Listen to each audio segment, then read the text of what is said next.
بسم اللہ الرحمن الرحیم۔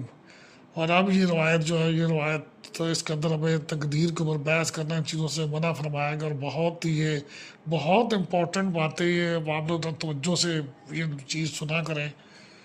یہ اس لیے نہیں کہ میں بات کر رہا ہوں، یہ بہت اہم امور ہے۔ دیکھیں، ہم اور بھی چیزیں سنتے ہیں، ہر طرح کی آڈیوز ویڈیوز آتی ہیں، چاہے ٹک ٹاک ہو، کوئی بھی میڈیم ہو، لیکن ان چیزوں کے اندر آپ صرف اس لیے نیت بھی ہماری یہی ہے اس کے اندر کہ اللہ تبارک و تعالیٰ کا پیغام اور نبی کریم صلی اللہ علیہ وآلہ وسلم کی باتیں یہ ہمارے تک پہنچے، اسی کے ساتھ ہم وہ لگا کے وہ اس کو پیسٹ بھی کرتے ہیں چیز کو۔ کسی کو کوئی اشکال ہو تو وہ رابطہ کرنے کی کوشش کرے، انشاءاللہ ہم حاضر ہیں۔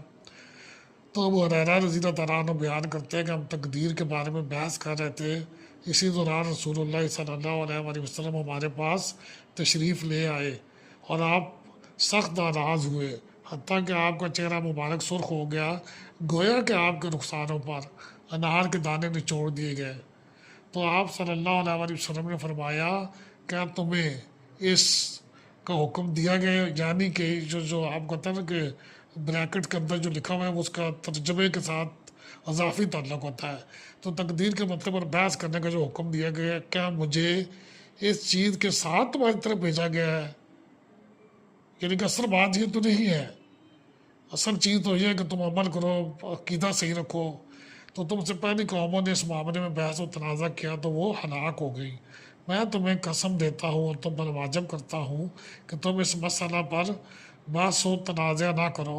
اس کی سند ضعیف ہے، لیکن پیغام واضح ہے۔ متن اس کا دیکھا جائے تو اللہ تعالیٰ کی ذات جو ہے ہم لوگوں کو توفیق دے کہ ہم لوگ ان چیزوں سے بڑے جھگڑے سے بچے۔ پیغام دیکھ لیں کہ سند ضعیف ہے، لیکن پیغام بالکل واضح ہے کہ اس کے اوپر ہمیں عمل کرنا چاہیے۔